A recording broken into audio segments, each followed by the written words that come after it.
Ladies and gentlemen, my name is BrendenPlayz, and we're back with more Total Extreme Wrestling, continuing our TNA playthrough of 2007. We're not too far away from the Bound for Glory series to come to its climax, which means we're not too far away from the Bound for Glory pay-per-view. If I sound a little bit off in this video, I've been sick for the last few days. Still not 100% yet, but we're going to try and make sure we can get this video done, and hopefully I don't sound too bad. I think I'm pretty good today. Alright, so let's keep moving along. So today we're going to do our one night only special event in London, and we talked about this in a few episodes ago, how we wanted to do another one night only special so we can keep moving the series along because we're just a little bit behind. So we've done another week's worth of shows, which now means we're up to this event, and it will take place in London, obviously, week 4 here in August. So that should be interesting to see how that goes. We had Hard Justice 2 weeks ago. We're having this, it's a bit of like a house show special here in London, and we'll see how this event goes. Hopefully, fingers crossed, it does pretty well. Some news. Jerry Lawler, his contract is up. Obviously, it'd be fantastic to have him on our roster. 85 color commentary, 78 popularity, man, he'd be awesome, but, you know, realism? Nah, not really. Roman Reigns, he's done. He's left us. He has left Global Force Wrestling, our developmental. He's going to move on. So we brought him in to train him up a bit, get him ready to enter in the wrestling world.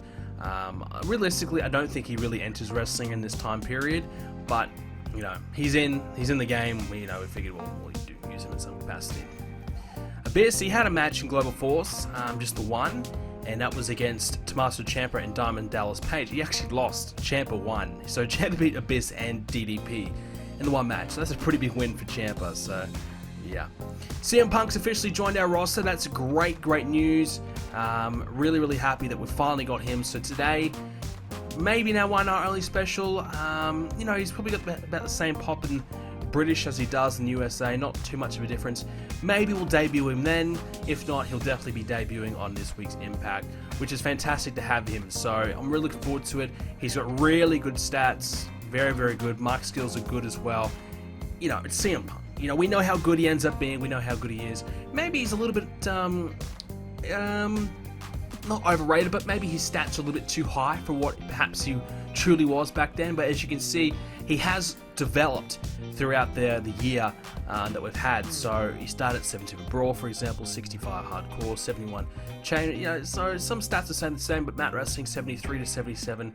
So some stats have improved. So perhaps whilst he's got a lot of 80 stats and high 70s, you know, they started at low 70s and got, you know, developed. So you can't really complain all that much. Perhaps, you know, he just got better as the series went on, and you can see his mic skills as well also went up. So Punk is now on our roster. He's going to be a huge get, and obviously if we played another year or two of this series, I'm sure CM Punk would probably be one of our top guys. You know, he would probably be world champion at some point in this series. But you know, we're most likely ending the series at Bound for Glory, so how far can we really get with CM Punk? Not that far at all, but just know that we did get him, we did sign him, and we probably would have done a lot with him. But we can debut him soon. Some of the women that we sent over to Mexico have come back. Turns out they didn't even have a match. They didn't get used at all whilst over there. I guess they don't have women's matches, perhaps, so they didn't get used. I tried sending a few over to Japan, and they didn't really want them either, so I'm guessing that we don't really have the capacity to send them anywhere at the moment. Taz signed an exclusive contract with WWE, so he's staying with WWE. John Cena and Mickie James split up, so yeah, they were a couple. I think they were like an affair or something. I have no idea, but I remember something between the two happening back in the day. But yeah, so that was a thing that they're now split up, so that's probably for the best. And yeah, so that's some of the things we had. We did obviously a week's worth of shows. Let's show you some results. Take you back to Hard Justice, 91 rated pay-per-view, where the main event, of course, was Hassan beating Jeff Jarrett by DQ. We need to wrap this Hassan and Jeff Jarrett situation up, and we will. We'll probably do one more match at the next pay-per-view. It's similar to last year, where most of our top guys are locked into the Bound for Glory series. We just need to get through this period of time with a bit of filler, and that's kind of what we've been able to do with the Main Event Mafia. Hasn't been the highest rated stuff, but it's got us through a tough patch, and it hasn't been the worst, to say the least. And in the Impact to follow, we have Chris Jericho. He beat Jeff Hardy for an 81 rated. I believe I showed you that one. but the week that we didn't show was a really good one. 96 rated show, one of our better ones. Main event was Christian versus Jeff Hardy, 97, so they had a classic match right there. Afterwards, Christian declared that he's going to win the Bound for Glory series and become world champion again, so cutting a promo after his victory. We had the main event Mafia bragging that they beat Muhammad Hassan up and he's not available, he's not on the show because of them. Lashley squashed Mystico in a quick little matchup. The Addiction beat the Machine Guns for 86. A-Train beat Rhino and Truth and Bound for Glory series match for 89, so a triple threat. And Samoa Joe versus Nakamura, 94 in a Bound for Glory series match. Very, very good there. So those two had a really, really good match, as you probably would expect, even at this period of time. Still such a fantastic match to 94 there as well. We'll show the results for Bound for Glory in a moment. Explosion followed up. Jay Lethal beat Low Key. Low Key obviously on his way out, and we'll show you Jay Lethal and see if we got any popularity change from that victory. We had a few more promos. Shannon Moore taunting CM Punk, for example. We gave Austin Aries a victory over Chavo. Obviously, we have LAX feuding with Aries and Strong at the moment, so we've got that done. And Scott Steiner and Matt Morgan beat Rhino and R-Truth in a Bound for Glory series match. So we decided to do a tag match, something I might do again maybe this week. We might do a big multi-man tag or something like that, just so we can get a lot more people involved in the Bound for Glory series, because they really are, probably 2 weeks behind schedule, but I think we should be okay. We've only got 2 more weeks to book, and then we're done with the Bound for Glory series. We need to make sure that we get everybody the amount of matches that they're assigned to. So I think we're nearly there. After this special event, we might be getting there. Most guys have had 6, 7. Some have had 8, so some have had a little bit more. But I'd say most have had, most of the top guys have had 6. Some of the lower guys have had 7 and 8. So we've got a little bit more to do the next couple of weeks. But ideally, I think last year I gave everyone had 9 matches last year, so ideally that's where we want everyone to get again, and let's hope we can do that. So let's take a look at the Bound for Glory series at the moment, and this is where we currently stand on the leaderboard, with only 2-3 weeks of shows to go. Actually about 2 more weeks of shows to go. I guess another extra show if you want to include the London show. So Abyss has 38 points, Chris Jericho has 37, Matt Morgan 32, Christian 31. That makes up your top 4 at the moment. That is 3 heels, 1 babyface, if you want to keep track there. Scott Steiner 31, so he's equal with Christian. Very, very close. Now, I don't know what we would do if we had equal people. Maybe a one-on-one match to determine who gets the final spot. I mean, that could probably work. Jeff Hardy in at 6, Styles at 7 with 24. Joe also has 24 and he's at 8. A-Train 21, Nakamura 19, Rhino and Killings not so much. So realistically, I think everybody except Rhino and Ron Killings are still in it. Nakamura, very, very, very unlikely to get in the top 4, but when you think about it, he's not that far away. He's only 12 points away from hitting the top 4 and being equal to that, which is only 2 more wins. So if he had 2 more victories in the next couple of weeks, and maybe gets a pay-per-view victory on top of that, he's a chance. He's a small chance. The way I see it, I think Abyss looks to be all but confirmed to be in, but there is a chance. Look, 38 points. If he was to lose his next 3 matches, he might slip out, but most likely he'll be safe. Jericho has gone from being in the middle of the pack back to the top with a few big victories. He looks to be pretty comfortable. Matt Morgan, Christian, Steiner, very, very close there with Jeff Hardy, Styles, Joe all on their tails. So it's pretty open at the moment. The next few matches, the next few weeks are going to be crucial. Whoever gets the victories and how they get the victories is going to be so, so crucial. Should be interesting anyway. So let's keep on moving along now. Now, the last little piece of news. I want to open up to you guys. I want you guys in the comments down below to let me know if you would be interested in me doing this. So I was looking around, obviously we've talked about this in the series in the past, and doing a talent trade, looking at Noah. They've got the big man, they've got the star man himself, Brock Lesnar. Brock Lesnar, look, he's got fantastic star quality, apparently good sex appeal, interesting, good menace, so he's got it all. He's got it all, power, great wrestling abilities, just brilliant. and most of all 91 popularity. So I went ahead and did a talent trade. Basically I just offered him a couple of guys that would like to go to Japan just to hone their skills a little bit. Most of all, I gave them 100k cash for 5 appearances for Brock Lesnar. So technically Lesnar is now officially on the roster, so he's available, absolutely available, and he would like to work as an occasional wrestler. So what I was thinking is that we have Lesnar have probably one and only match at Bound for Glory.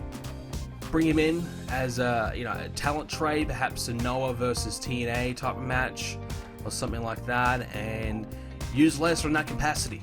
Bring him in as a special attraction match. But the question is, who would he face? I don't know. That's the obviously the ultimate question. You could go Abyss and Lesnar, and that would be an interesting matchup in terms of a big brawl. That would be good. Lashley and Goldberg, obviously 2 names you think of, but they're going to have a match against each other, so they're not really available. But anyways, the point of it is, I want you guys to say yes, let's use him, or no, let's not. He would take a spot from someone else on the roster in that position, but at the end of the day, you get Brock Lesnar in your card for a big special match. It'd be pretty cool, wouldn't it? So it's available, it's an option. He's on the roster right now. I can easily press release and see you later, but it's up to you guys if we should use him or not. And what would be a one-off match at Bound for Glory. We'd not be signing him to a deal or anything like that, just a once-off appearance at Bound for Glory, and you probably would do it again maybe next year or something like that, or for Slammiversary. Just bring him in for a couple attraction matches, if you want to. So that's an option. So you let me know if we should do that, and if we should include Lesnar on our BFG card.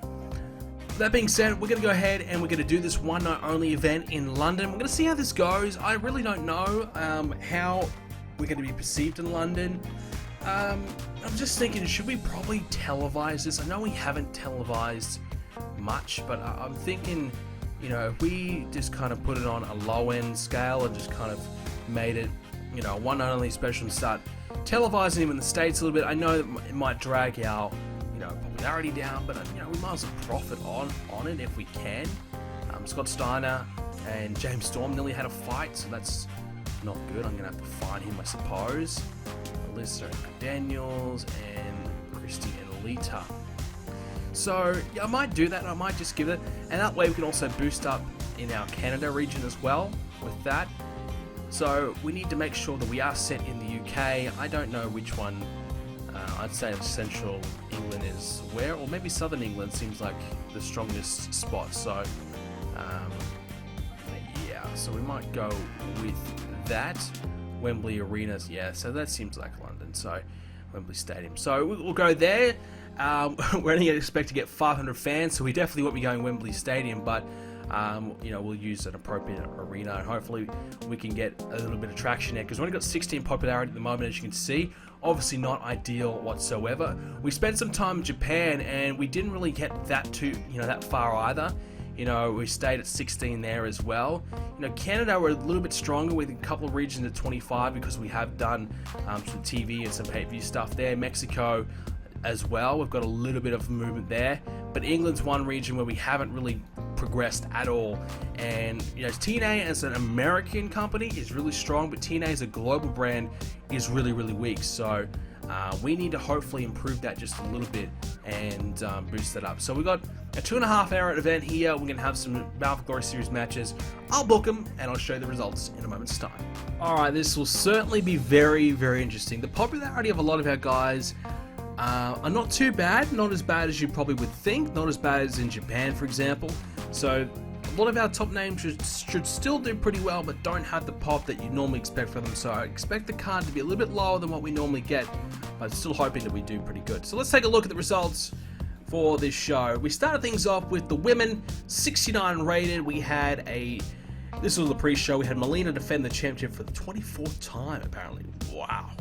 Rebecca Knox's gimmick is getting stale, which is interesting. Melina still managed to do 82, so that's how good she's going. So 69 for our pre-show match, not too bad. We had to get the women on the card. We couldn't find a spot for them elsewhere on the main show, but that probably should have been on the main show. Over the show with Lashley versus Brother Ray.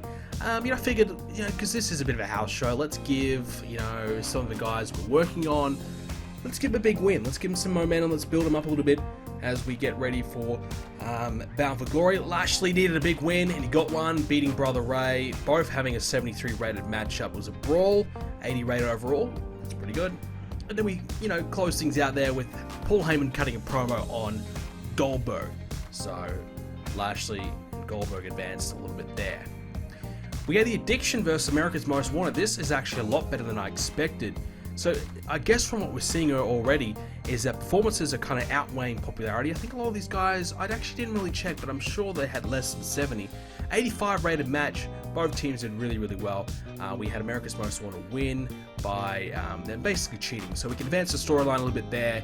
They cheated to win, but we had that matchup with them. So I'm sure this will do really, really well in America. We had a hype video for Hassan and Jeff Jarrett. We won't have the TNA World title on the line, but Jeff Jarrett will have a match, and he has one against Matt Hardy.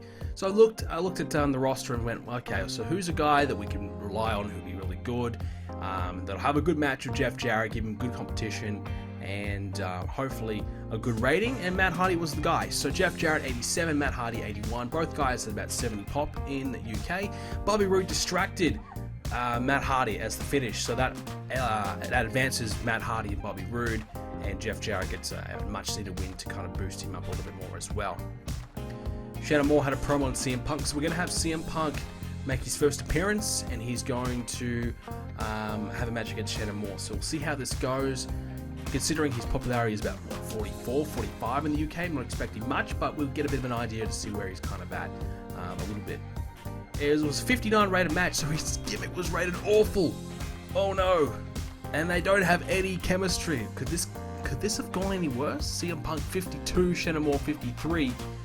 Wow. So yeah, maybe this wasn't what we were looking for, but not a great start. So we gave him the straight edge gimmick that he's used on other playthroughs very, very well, but apparently not so much here. So that's interesting nonetheless. But I'm sure that they'll pick it up, but maybe not this combination. Maybe CM Punk will do better against somebody else. Alex Shelley had a promo on Jay Lethal, and then we had a Ultimate X match. So as I said, obviously watching the Greatest Royal Rumble in real life, I kind of, maybe think, okay, let's do, what would we do it at a house show? What would we do for something special that's televised, for a one night only show? And I figured an Ultimate X match. We haven't done a lot of them in the series. There's obviously TNA's, matchup. So let's do it. So I did an Ultimate X match, 6-way, Jay Lethal, Low Key, Chris Sabin, Paul London, Park, and Kenta. We gave Jay Lethal the win, but in actual fact, he was the worst in the match. So we gave Jay Lethal the victory as we were trying to kind of boost him up a little bit and try and, put him in a good position to become the challenger against Alex Shelley. But yeah, he had the worst of the match. He had a 62 rated performance, and I think I looked at his popularity. He had 17 popularity here in the UK, so it was abysmal. Low Key 80, Chris Sabin 77, Paul London 74, Park 76, Kenta 73, and of course Lethal 60. So yeah, not bad, not too bad at all. Christian had a promo hyping up against Chris Jericho. Obviously this feud continues to keep on moving along. And the main event, we did a 10-man tag. So we couldn't do a 12-man. I wanted to do a 12-man, but we couldn't do a 12. So we did 5v5, 10-man tag with obviously everyone in the Bound for Glory series except for R-Truth and A-Train, who already had 8 matches. Everybody else in this match was sitting on 7 or 6 or 7. I think Rhino did have 8, so Rhino's now finished, I believe, so he's done. Everyone else still has a couple more to do. So 10-man tag, 88 rated. Wow. Okay, that's pretty good for a 10-man tag. Considering that most of the time 10-man tags get dragged down, that's pretty good.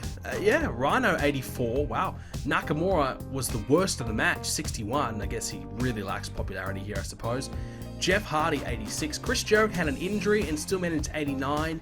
Styles 81. Steiner 75. Joe 82. Christian 89. And Matt Morgan 73. And Abyss 85. So the key factor here is that, the ex-WWE guys, Christian, Jericho, Jeff Hardy, Steiner, these guys, they rate really well majority of areas in the game, so they will, obviously have good popularity here in the UK. Whereas guys that haven't had that much exposure, like Styles, Nakamura, they won't do as well here, but still, to get 88 is fantastic. Very, very pleased about that.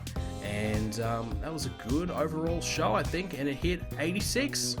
You know, to get 86 here in the UK, that's pretty good. I'm pretty happy about that. So I'm going to give some love to Chris Jericho for working injured. I mean, that's pretty good of him. Matt Hardy had a good match against Jeff Jarrett. Give him some good praise.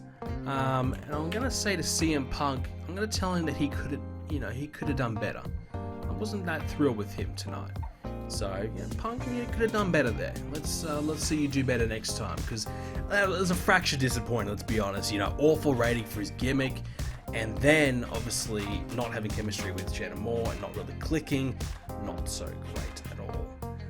So we drew 450 fans, obviously with a 86 overall, which is good. Apparently Les is now available to work in a new area, maybe Mexico by the looks of it. We had a 0.4 buy rate for one night only, which look, it's okay. Yeah, some extra revenue that we probably wouldn't normally get. As you can see, it's our revenue's more than usual, so that's kind of why I did it as well, to keep our funds up a little bit. And yeah, so that's what we did there. Now, I don't know how much of an impact we really had. Let's have a look at some of the guys. You know, did they really improve in the UK? Yeah, it looks Southern England has gone from 17 to 24, for example, in comparison. So yeah, a little bit we kind of improved. We'd have to probably take an overall view later on to see how much of an impact that's had. But yeah, Central England, Northern England, they're all 16 across the board. We did a show in Central England, so we might be getting closer than we probably perhaps would have been to 17 popularity there. Which, look, in Japan we haven't really been able to grow it much at all. So if we were able just to grow it an extra point, that would be good. And you can see here's the Pacifics, and you go Central England 16. Actually, what was it? South. We were in South, so 16.8. So it's gone up that extra 5.5% there, which is not that bad. Not that bad. When you see in Japan, in Kanto, it's 16.8 as well there. So you can see some of those regions just getting that slight little increase, which is always positive. That's what you need. That's what you need. And it's the only real way we're going to be able to develop our company in all these other different areas. Unfortunately, it's just going to be so difficult to really grow it without that television deal. So that's why we kind of need to utilize that pay-per-view deal we have with Canada and do a little bit more with that. We might have to sacrifice some buy rates to try and improve our popularity in Canada, which in the long run might be better. We might be able to get a TV deal in Canada later on and just keep on moving along and keep on, gaining fans in Canada, and eventually could have, a strong following there. So you might have to, think about taking a bit of a pay cut in hopes to improve yourself in that chosen area. And that's something that you guys might need to think about as well. If you're playing your own series, how do you go about it? Do you try and remain strong in one particular area, or try and remain strong, remain pretty good in a lot more areas? So we're in a new month. With September now, week 1. We finished last against the WWE apparently. Colt Cabana's given an extension from Ring of Honor. The coach, Jonathan Coachman, his contract's up, 72 color. No thank you, we don't really have much of a use for him. New Japan is offering a deal to Santino Marella, and just a touring deal, same with Noah, so that bit of interest from him. He's the OVW champ at the moment. Kevin Steen's also getting it, as well as is Rocky Romero. So I'll have a look at Rocky Romero, make sure it's not a written deal. It's not, so that's fine. Him going to Japan is okay by me.